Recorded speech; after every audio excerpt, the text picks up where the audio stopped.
Hey guys, okay, so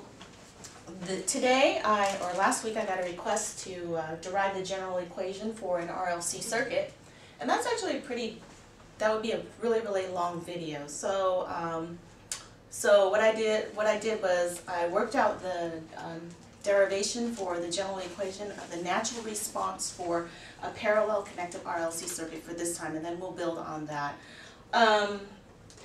Okay, so anyways, that being said, if you're asking me about to derive general equations for RLC circuits, then I'm going to assume certain levels of knowledge. I'm going to assume that you know that current through the inductor is 1 over inductance times the integral of voltage. And I'm going to assume that you know that current through the capacitor is capacitance times dV dt. Those will not be derived because to get to being able to understand that question, you should have already derived that or had the education to do that proof. I also assume that you know what the quadratic equation is. That won't be derived either. So I also assume that you know Kirchhoff's laws. In particular for the RLC circuit, we're going to be using Kirchhoff's current laws to derive the general equation. So those are all the assumptions that I make about your knowledge. Let's go ahead and get started. One tie-in to the book, and this material is covered in Chapter 8 of the Nilsson book, and part of what I do on this channel is help you solve homework problems because in my opinion, there's zero value in getting stuck and not knowing what to do or not knowing how to do a problem right. If you get an answer and it's wrong, then you're building on false assumption of some kind. So I'll be working out, after we derive the general equation for the natural response, we'll work problem number 2. I'll try to do the even problems where the answers are not in the back of the book. But we're going to do problem number 2 and derive some of these equations. Okay, let's get started. Okay. So we have some kind of parallel connected RLC circuit. This is simplified. If you were working on a problem and you had more than one inductor, or you had more than one resistor or more than one capacitor, you would simply reduce everything until it became of the form RLC. And what we're trying to find is we're trying to find either current or voltage. And in deriving the general equation, we're going to start by looking at the voltage here. What is it? Well, the way we're going to do that is we always have Kirchhoff's current laws. And Kirchhoff's current law says that the sum of current into a node is equal to the sum of current out of the node. So the node that we're going to look at in deriving the general equation is the top node, this node right here. And as you can see from that node, we've got capacitor current, inductor current, which is traditionally denoted as I0. So inductor current and resistor current, and all of those must sum equal to 0. So the first equation that we have is I sub c plus I sub naught plus IR, all that has to sum to 0. Well, what is I sub c? IC, current through the capacitor, is, remember, C dV dt. I naught is current through the inductor, and that's going to be 1 over L times the integral of V dt. And that IR is just going to be V over R. All that has to equal 0. So now we have this integral, and we want to try and get rid of the integral. And to get rid of the integral, we're going to take the derivative of this entire equation, dt. The derivative of the first order differential, the first order derivative is a second order derivative. C is just a constant of some kind. So d squared v dt squared plus 1 over L. The derivative of an integrand simply brings the integrand out. That becomes 1 over L over V. So the V comes out, and this becomes V times dV, oops, not V, but R is just some kind of constant, so 1 over R times dV dt, that is equal to 0. So I'm going to do 2 things. First thing, divide everything by C to get rid of this, so that I just have coefficient of 1 here. Secondly, I'm going to reorder everything so that it's in descending order of derivatives. Second order first, first order, and then 0 order. Okay, so then we have, once we do that, d squared v dt squared plus, divide through by c, we have 1. Actually, this is going to be the second term that I want, so 1 over RC dv dt plus, then we have 1 over LC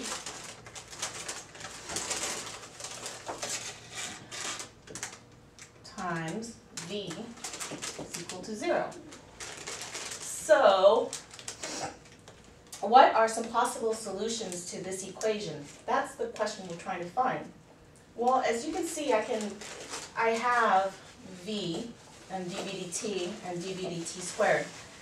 If I assume that voltage is a polynomial, like such as v squared, if I assume that v squared is the solution, I could actually have something that I could solve. It would be something v squared, dv dt would be 2v, and then the d squared second would be a 2. And that is something, a quadratic, a polynomial, a quadratic polynomial that I can easily solve. But the thing is that even though something can be mathematically solved, it doesn't mean that we jump to that as the conclusion. In fact, it makes no sense at all.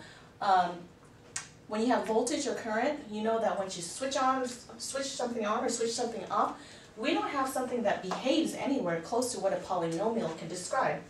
This, remember, from algebra, this is a function that looks like that.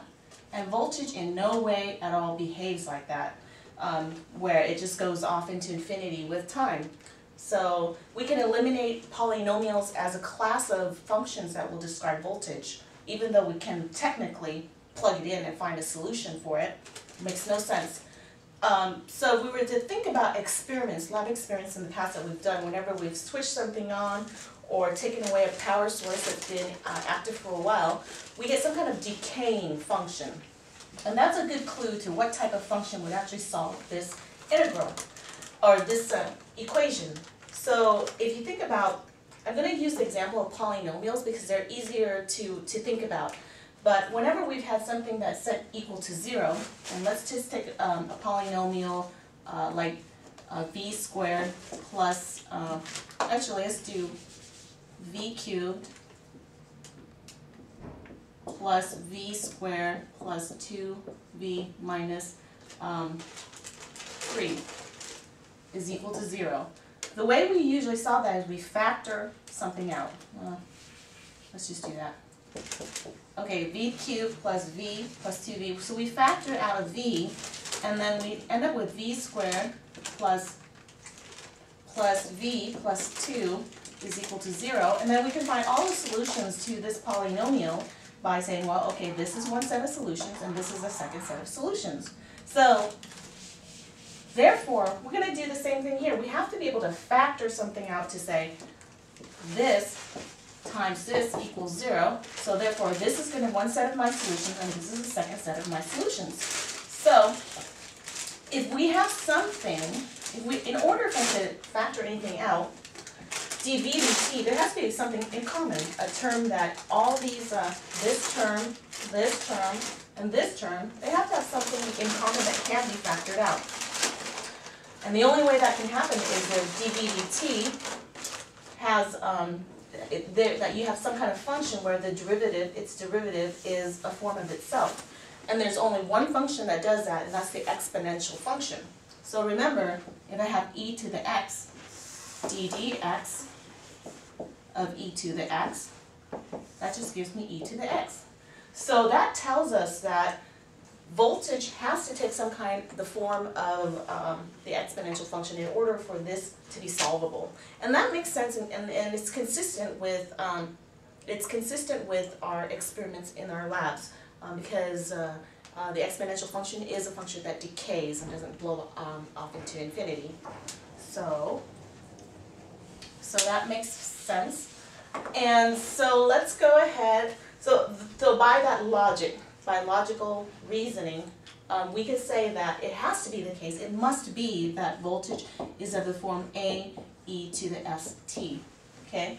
And so, by knowing that, then we can go ahead and replace AE to the ST in there and then solve for it.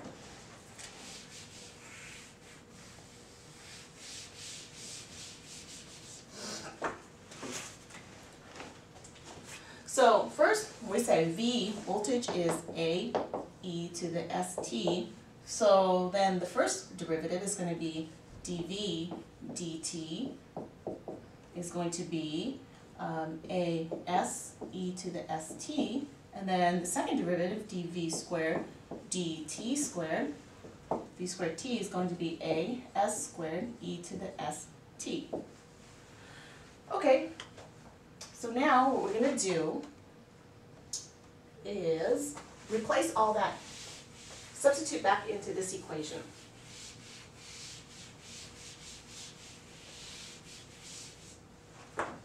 This gives us dV squared dt is A S squared e to the ST plus 1 over RC times dV dt, this is A S e to the ST times, and then the last term is going to be voltage times, so we have plus A e to the ST times 1 over LC. I'm going to rewrite this and put the coefficient first.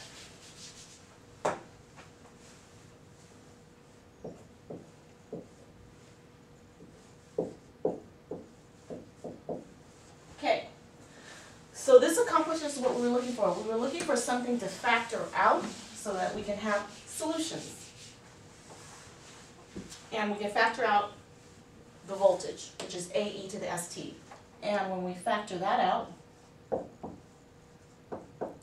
we are left with S squared over here. We are left with S1. We are left with 1 over RC times S plus 1 over LC. Okay, so now we have something we can solve. We can say this equation will be true when this is equal to 0, or when this is equal to 0. Now, the case of when this is equal to 0 just says voltage is 0, not interesting at all. We don't care about that. This is what's really interesting right here. This is called the characteristic equation, and depending on the behavior of this equation, you have different responses. There's when you get real roots in solving this equation for S, when you get real roots, you have what's called an overdamped response to the voltage, or the current will be overdamped.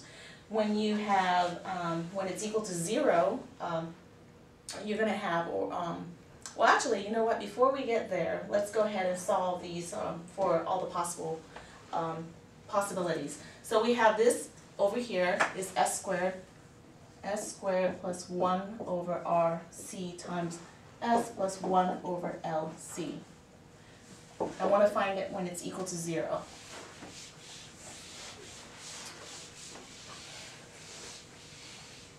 Well, this is just a quadratic equation, S squared, some kind of, so of the form AX squared plus BX plus C equals 0. So it's just a quadratic equation. And so we know that with quadratic equations, we can solve it by using the quadratic formula, which says the answer, x is equal to negative b plus minus the square root of b squared minus 4ac over 2a. So in our case, our x is really an s, and our a is equal to 1, our b is equal to 1 over RC, and our C is equal to 1 over LC. When we make the substitutions into the quadratic equation or quadratic formula, we have S is equal to negative, well B is 1 over RC, plus minus the square root of B squared, 1 over RC squared, minus 4a, which is 1, C, 1 over LC. All that is over 2a. A is 1. Okay. So now we're going to bring this into the radical. When I carry this into the radical, that's pretty easy. That just becomes 1 over 2RC. When I bring this into this radical, just remember that this is equal to the square root of 2 squared. Okay? So I'm going to bring, in order to get that in there, this has to become 2 squared. The square root of 2 squared is equal to 2. So these are equivalent. So this gives me plus minus the square root of 1 over 2RC, quantity squared, minus 4. And bringing that in there gives me 4 times 1 over 4LC, square root of that. We can further simplify that to its final form. We have S is equal to 1 over 2RC plus minus 1 over 2RC quantity squared minus the 4's cancel out. So we have minus 1 over LC.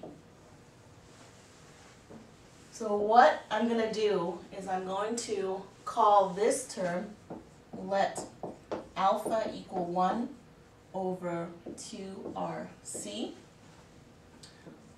Let omega naught equal the square root of 1 over LC. If I do that, I can rewrite that equation in this format. This, if I use alpha and omega naught, then my equation becomes S equals negative alpha plus minus the square root of alpha squared minus omega naught squared. Alright, so this is an important equation because it gives us, this is the characteristic equation, tells us about the behavior of the responses.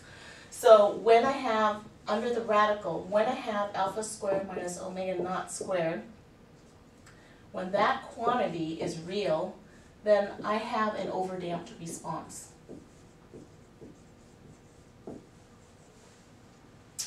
When I have alpha omega naught squared, when I have that is equal to 0, I have a critically damped response.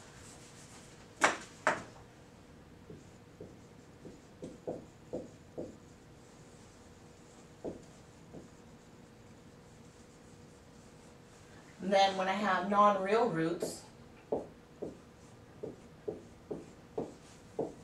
I have an underdamped response.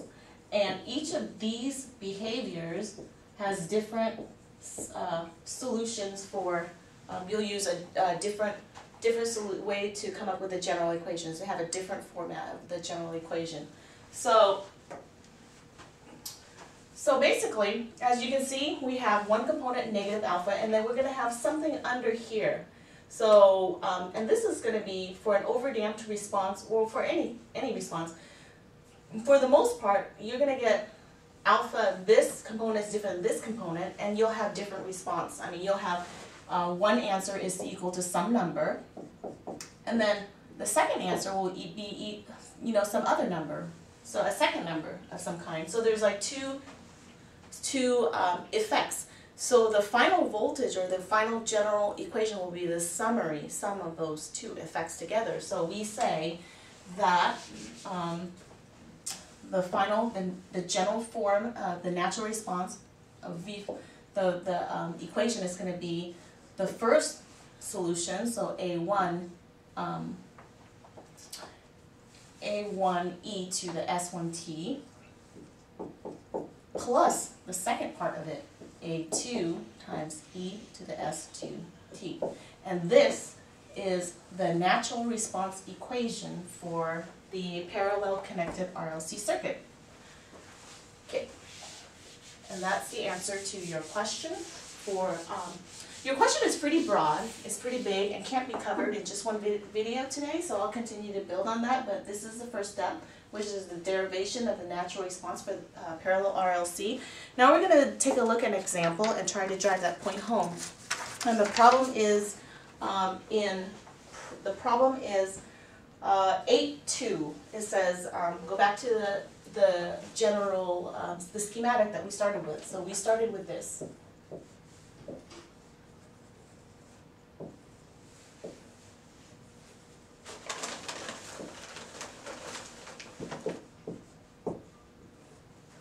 And they're going to give us some numbers. We have 200 nanofarads here. Oops, that's not true. We have 200 ohms. We have 200 nanofarads, that is right. And we have 50 millihenries. Okay, I'm going to park our general equation over there. Okay, formula is things that we have to work with. Let's just brainstorm everything. We know that V is equal to A1S1. Oops. We know that V is equal to A1e to the S1t plus A2e to the S2t. We know that dV dt is equal to T is equal to, well, we know that, actually this is the more, I sub C is equal to dV dt, I sub C over C is equal to C dV dt. I sub C is equal to C dV dt. Okay, and we know that S1, 2 is going to be equal to negative alpha plus minus the square root of alpha squared minus omega naught squared. And remember, alpha is equal to 1 over 2 RC. Omega naught is equal to root 1 over LC. Okay, those are the equations we need to solve this problem. We are supposed to find, let's start with part A. It says calculate the initial current. So we want IC, I naught, and IR. Calculate the initial current in each branch of the circuit. We are given that this has initial voltage of 15. We're also given that I naught is equal to negative 45 milliamps. Okay, so they're parallel connected, so they have the same voltage drop. That means this has the same voltage drop, 15 volts there. So current through the resistor must be V over R. That's just Ohm's law. So that gives us 15 volts over 200 ohms. And that gives me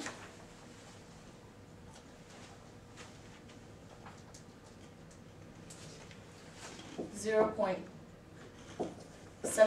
milliamps. So this here is equal to 75 milliamps. To find I, so we know I naught, and we know what IR is. Now IC is just a direct application of KCL. We have IC plus I naught plus IR has to equal 0. Therefore, IC is going to be minus I naught plus IR. That gives me minus, I naught is negative 45 milliamps. IR is 75 milliamps. Therefore, we have negative 30 milliamps as the current, initial current of I sub C at time 0, negative 30 milliamps. Good. That takes care of part A. Part B says find V of t for t greater than 0. Okay, so we want to find the general equation. We know our general equation is here. We're going to need that. Okay, some unknowns that we have. Right now we have 1, 2, 3, 4 unknowns and 2 equations. So somehow we have to get it down to solve for all these variables. This is ultimately what we want. So the first thing is, let's go ahead and find S1 and S2, and that will take care of these, and we'll have 2 equations, and we'll have to find, well, we'll have 2 unknowns, and we'll have to find a second equation to solve that. So S1 and S2 is pretty straightforward. we know that it's negative alpha plus minus the square root of alpha squared plus minus omega naught squared for a parallel RLC circuit. And alpha is just 1 over 2RC. So alpha is 1 over 2RC, which gives me 1 over 2 times 200 times 200 nanofarads. That gives me, okay. At this point you should pause the video and try to calculate or try the next part on your own. 200 times 2 times 200 times 10 raised to the negative 9. It won't do you any good to watch this video and not try it. So this gives me 12,500 radians per second. And omega naught gives me 1 over LC. Pause your video and try this on your own. L is 50 millihenries. C is 200 nanofarads. 50 millihenries. 50 times 10 raised to 3 times 200 times 10 raised to negative 9.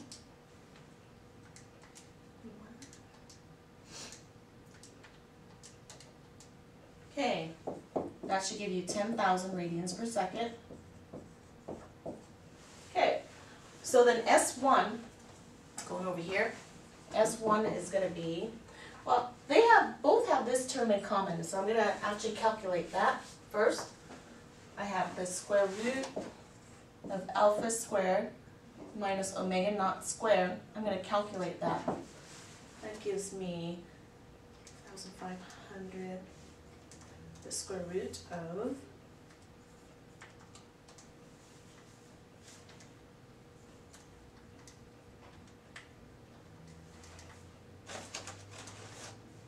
this is going to be 7,500. So then I know S1 is going to be negative 12,500. This is negative alpha minus 7,500. S2, actually plus. We do the plus first. 12,500 minus 7,500. So S1 is going to be negative 12,500 plus 7,500. This gives me negative 5,000. S2 is going to be 12,500 negative 12,500 minus 7,500 will be negative 20,000. Okay, so now we have two pieces here. I'm going to erase that and replace it. So S1 is going to give me negative 5,000 T. This is going to be negative 20,000. Negative 20,000. Okay, so now we're done with that piece. We still don't have the general equation for the natural response yet. So how do we find the rest of that information? We have two equations, two unknown. Well, we do know what this is and we know what that is, so we should be able to solve that. We just found out that I sub C, the initial current through the capacitor is negative 30 milliamps. We are given that capacitance is 200 nanofarads. We know that current through the capacitor is capacitance times dV dt. Therefore, dV dt is going to equal IC over C, which is negative 30 milliamps. Divide that by 200 nanofarads. That gives us,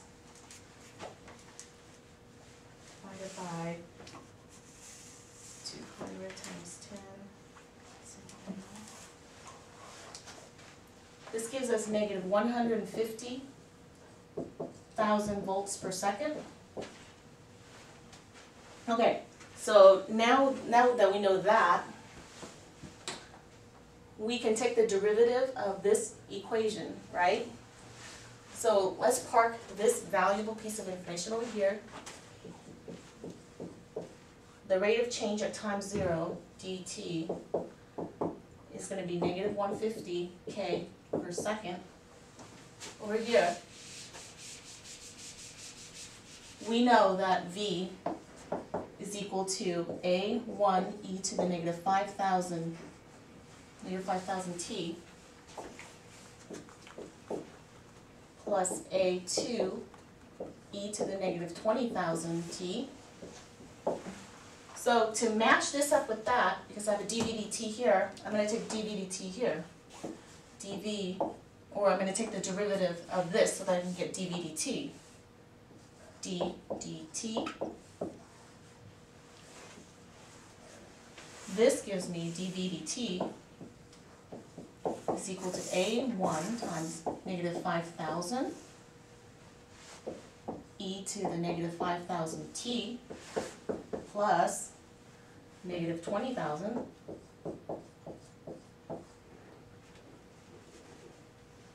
times e to the negative 20,000 t a2. So we know that at time 0, if I put time 0 here, e to the 0 just goes to 1. E to the 0 just goes to 1. I'm left with dv dt. We know dv dt is negative 150. And then, so what am I left with on this side of the equation? I'm left with negative 5,000 a1. I'm left with negative 20,000 a2. And remember, that's because at time 0, this is e to the negative 5,000 times 0, which is e to the 0. E to the 0 is equal to 1. And that's how my e's went away. And I'm left with one equation. I still have two unknowns, though. So what I do is, now I have one equation and two unknowns. Somehow we need to get a second equation. The second equation is going to come from our general equation. We have v is equal to a1 e to the negative 5,000 t plus a2 e to the negative 20,000 t. Okay, we are given our initial voltage. At time 0, we have 15 volts. So we know V of 0 is equal to 15 volts. Well, at time 0, this is 1, because, right, e to the 0 is 1. At time 0, this is 1, because 20,000 times 0 is 1. So I'm left with 15 volts is equal to A1 plus A2. And now we have two equations and two unknowns, and we can solve for it. First, I'm going to divide through by negative 5,000 to simplify.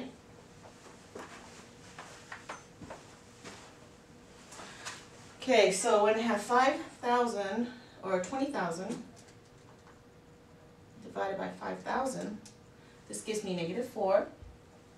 So this gives me A1, this gives me 4, A2,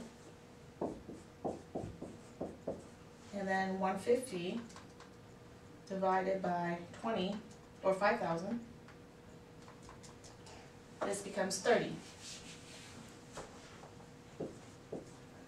I'm going to subtract this from here. So I could go minus A1 minus A2 is equal to minus 15.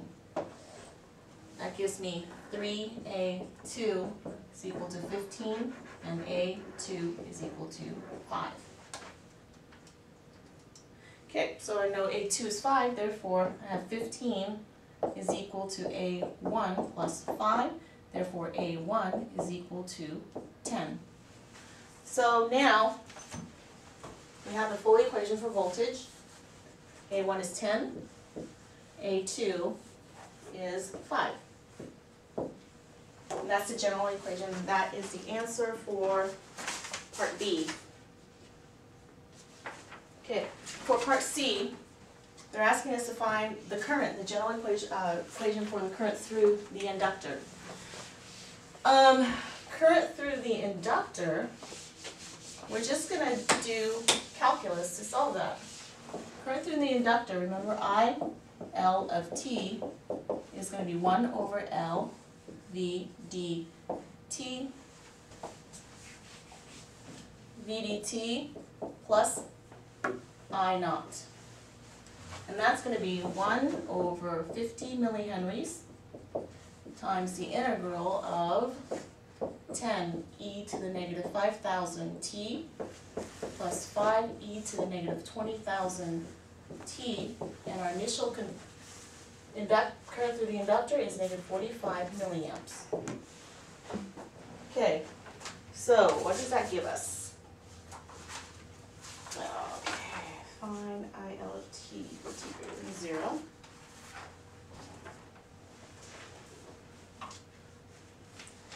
Okay, so then that gives me 1 over a point. This is going to be, the 10 comes out, so we have 1 is 1 over 50 millihenries times 10 times 1 over 5,000 e to the negative 5,000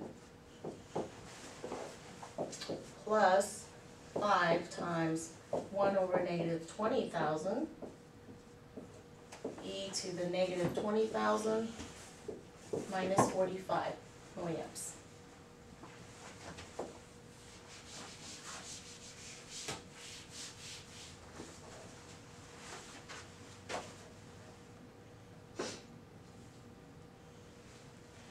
Okay, 1 over 5,000. Good afternoon, library patrons. Everyone's been invited to join us in the community room at 1:30 in about 5 minutes, where we will be showing the movie Diary of a Wimpy Kid. This is a really fun movie based on the very popular book. This is the first movie, and the second movie is coming out in theaters this Friday. So come on down and join us. Sorry about that, you guys. I'm obviously doing this in a library, and obviously that kind of messed up my train of thought. Okay. So 1 over L times V dt plus I naught, so that gives me 1 over 10 divided by. Okay, so let's do this math. We have 50 millihenries multiplied through by this. Okay, so that gives me 1 divided by 0.05 times 10 divided by 5,000. Okay, that gives me 40. This gives me negative 40. If I multiply that through, and then over here we have 5 divided by negative 20,000. And then we can divide that by 0.05. This gives me a negative times a negative. This should be, we're evaluating from 0 to infinity. When it goes, this actually should be from 0 to infinity. So this should become a positive, because a negative and times a negative is a positive. So positive times 10, this gives me minus 10e to the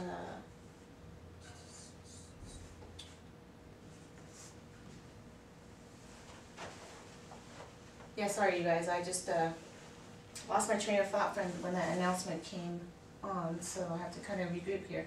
So 5,000 t, and this is going to give me 5 times e to the negative 20,000 t, and minus 45 milliamps.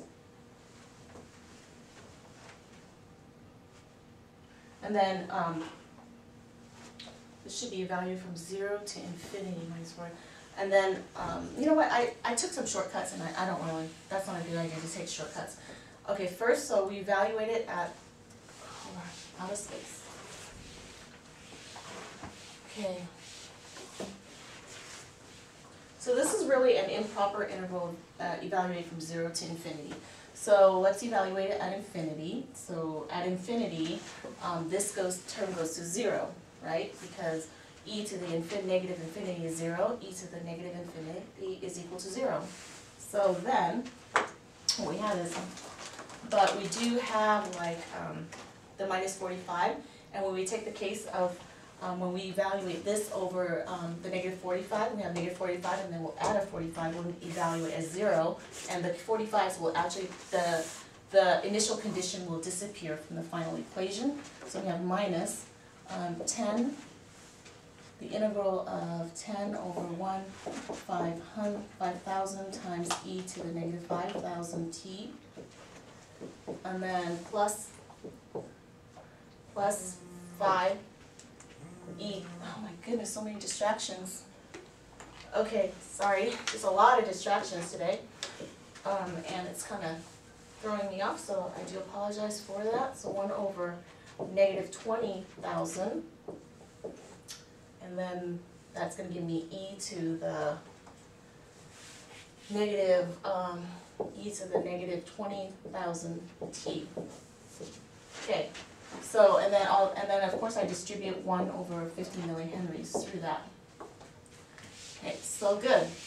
Now that we have that, if we multiply 10 divided by 5,000, you're going to get positive, you're going to get 10 e to the, because 50 millihenries cancels out with the 5,000, so it's just going to become 1, so you get 10 e to the negative 5,000 t, and that's going to be added to this, which is going to be 5 e to the negative 20,000 t sub milliamps.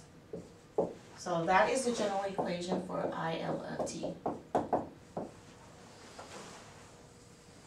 Okay, that's the answer to part C. Okay, sorry for getting rattled with the librarian coming on. It kind of rattled me, so I do apologize for that.